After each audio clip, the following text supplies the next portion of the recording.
We all know the old trope of the tinfoil hat-wearing conspiracy theorist who believes crazy things like the government is spying on us, and the military is spraying things in the sky, and the CIA ships in the drugs.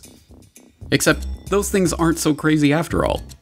As it turns out, many of the old conspiracy theorist fantasies are actually true. Here are 5 examples of things that were once derided as zany conspiracy paranoia, and are now accepted as mundane historical fact. Number 1. The CIA ships in the drugs. The Central Intelligence Agency, the most well-known branch of America's shadowy intelligence community, features in a number of popular conspiracy theories. One of the theories about the CIA's dirty dealings that has been around for decades is that the agency helps bring illegal drugs into the United States. But this isn't just a theory. In fact, the CIA has been involved in drug running from its very inception. Just months after its creation in 1947, the agency began a relationship with the Corsican mafia that controlled the old port of Marseille in post-war France. That relationship involved a quid pro quo. The CIA would protect the mafia if the mafia would keep the communists from taking control of the port. In this case, protecting the mafia meant protecting their most lucrative business, which just happened to be smuggling heroin into the United States. This French connection thrived for decades, with the majority of the heroin in the US in the post-war period coming via France under the watchful eye of the CIA. From the Korean War to the Vietnam War and beyond, CIA-supported warlords used CIA-run airlines like Air America to ship heroin from the Golden Triangle at the borders of Thailand, Laos, and Myanmar. As even the New York Times reported, the agency prevented the Bureau of Narcotics and Dangerous Drugs from monitoring drug trafficking in the region. They even stopped an investigation into an Air America DC-3 loaded with heroin packed into boxes of Tide soap powder that had been seized on its way to the US. In the 1980s, yet more agency involvement in drug smuggling rings came to light. This time it was drug traffickers connected to the Contras in Nicaragua that received help from the agency. After the Contra-connected trafficking came to light, a Senate investigation headed by Senator John Kerry confirmed government complicity in the drug trade. As for the CIA, it's denied ever aiding or condoning drug smuggling. Reports were reaching the highest councils of our government, in the White House and in the Justice Department. There is no question of that. I can document that. The White House and Justice Department disputed Kerry's report at the time, but he still believes some government officials turned a blind eye towards drug dealing in the mid-1980s, after the time at the heart of Gary Webb's stories. In the 1990s, award-winning journalist Gary Webb traced the Contra's CIA-protected backers to cocaine shipments into the US, and, ultimately, to the crack epidemic of the 1980s. Stories of CIA drug running continue to be covered up almost as quickly as they are exposed. From the CIA Beach 200 that was apprehended in Nicaragua with 1,100 kilos of cocaine, to the crash of a Grumman Gulfstream II that had been used for CIA rendition flights that was carrying 3.3 tons of Colombian cocaine. Then there's the CIA's relationship with Afghan drug warlord Ahmed Wali Karzai in Afghanistan, and the admission that the Sinaloa cartel was aided by US agencies, and the recent confession that famed Colombian drug king Pablo Escobar worked for the CIA. At this point, the fact that the Central Intelligence Agency has facilitated drug running into the United States is one of the worst-kept secrets in history. I will tell you, Director Deutsch, as a former Los Angeles police narcotics detective, that the agency has dealt drugs throughout this country for a long time.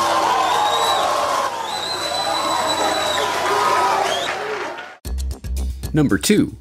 The government is spraying us from the skies.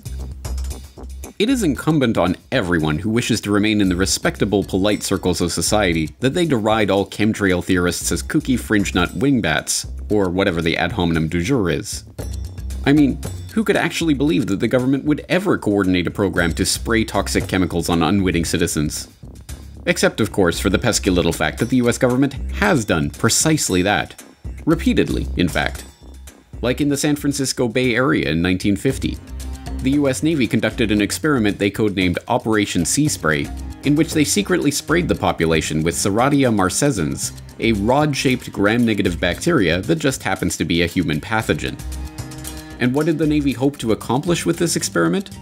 Why, to determine the susceptibility of a big city like San Francisco to a bioweapon attack by terrorists, of course. And what did they actually accomplish? The death of at least one person and the hospitalization of many others. Which, I suppose, answers the experimenter's question, doesn't it? Are San Franciscans susceptible to a bioweapon attack by terrorists? Well, yes, evidently. Assuming by the word terrorist you mean the US Navy. So surely this type of thing was just a one-off. They never tried something like this before or since, right? Right? Oh, of course they did. Like in 1953, when the US Army secretly dumped a carcinogen on unknowing Canadians in Winnipeg and Alberta as part of a Cold War weapons test. In fact, in 1977, the US Army confirmed that they conducted 239 germ warfare tests in open air between 1949 and 1969, using the public as human guinea pigs in New York, San Francisco, Key West, and numerous other cities. But don't worry, everyone. I'm sure the government wouldn't be doing anything like this to the unaware masses today. That's just crazy talk.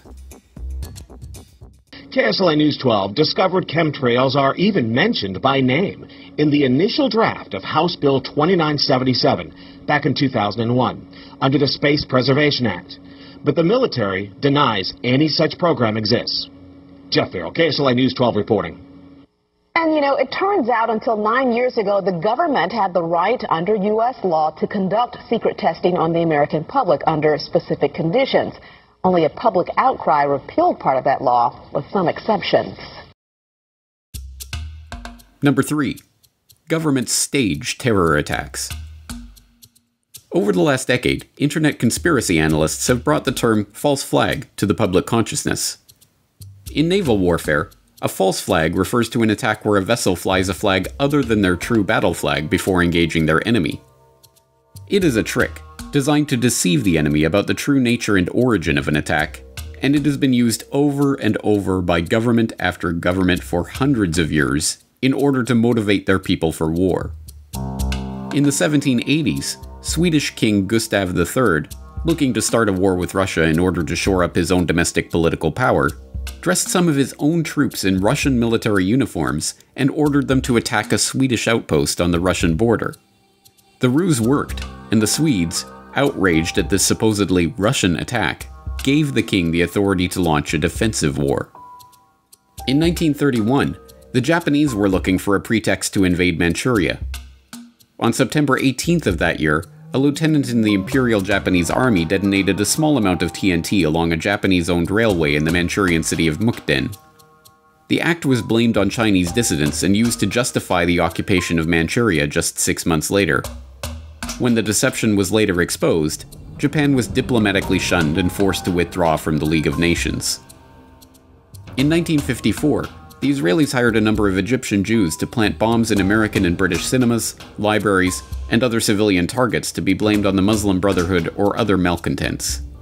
The plan, known as the Lavon Affair, was part of an effort to convince the British to retain their military presence in the occupied Suez Canal zone.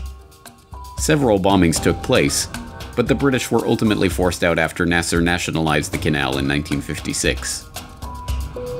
In August 1964, the USS Maddox, a US destroyer on patrol in the Gulf of Tonkin, believed it had come under attack from North Vietnamese Navy torpedo boats, engaging in evasive action and returning fire. The incident led to the Gulf of Tonkin resolution authorizing President Johnson to begin open warfare in Vietnam. It was later admitted that no attack had occurred, and in 2005 it was revealed that the NSA had manipulated their information to make it look like an attack had taken place. In June 1967, the Israelis attacked the USS Liberty, a US Navy technical research ship conducting maneuvers off the coast of Egypt.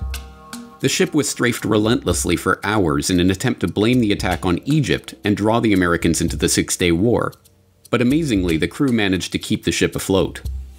In 2007, newly released NSA intercepts confirmed that the Israelis knew they were attacking an American ship, not an Egyptian ship, as their cover story has maintained. In the fall of 1999, a wave of bloody apartment bombings swept through Russian cities, killing 293 people and causing widespread panic.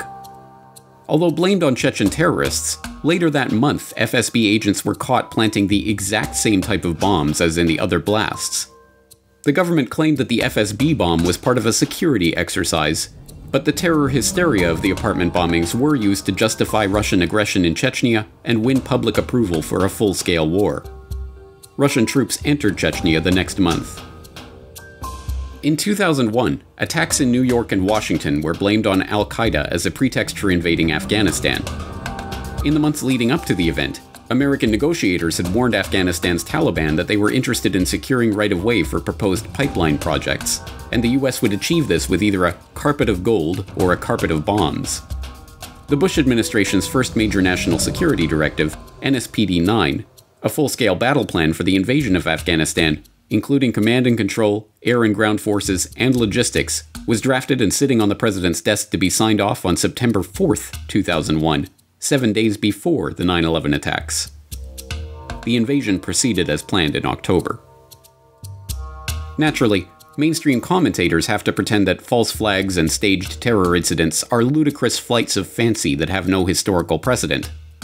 Unless they're talking about one of their enemies, like Russia staging a false flag incident. Then it's perfectly acceptable. Number 4.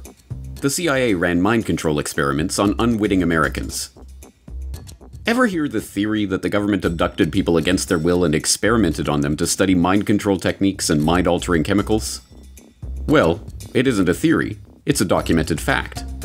The US government did run just such a program, dubbed Project MKUltra, and it was exposed in the 1970s. Or, at least parts of it were. What we don't know about Project MKUltra and its affiliated sub-projects could probably fill several warehouses with books, but what we do know is voluminous and scary enough.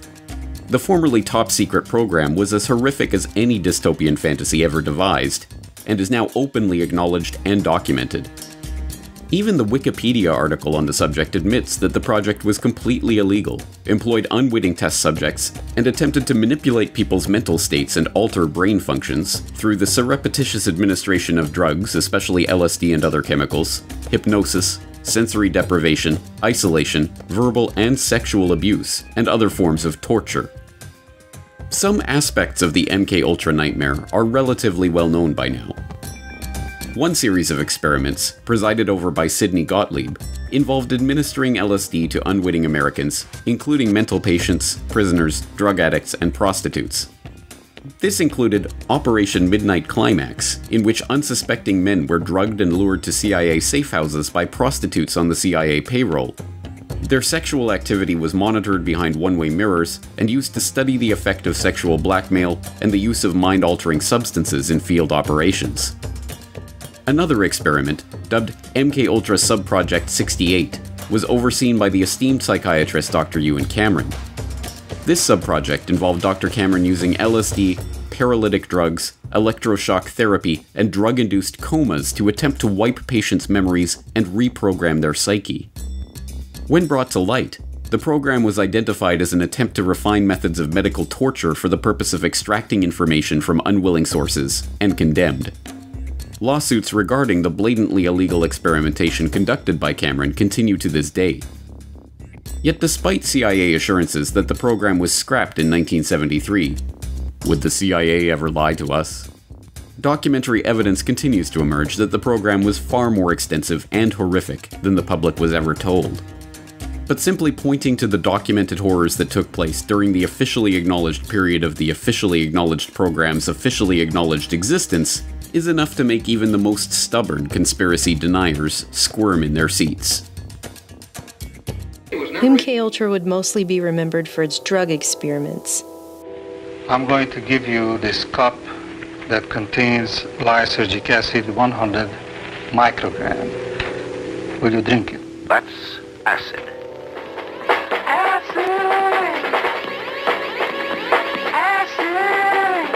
Characterized by hallucinations, illusions, distortions of perception, and thinking.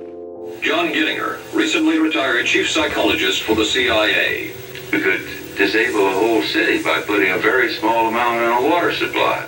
Everything from prostitution studies to poisons to top secret weapons like the heart attack gun grabbed headlines with sensational accounts of the CIA's sketchy techniques. You brought with you some of those devices which would have enabled the CIA to use this poison for, we have indeed, for killing people.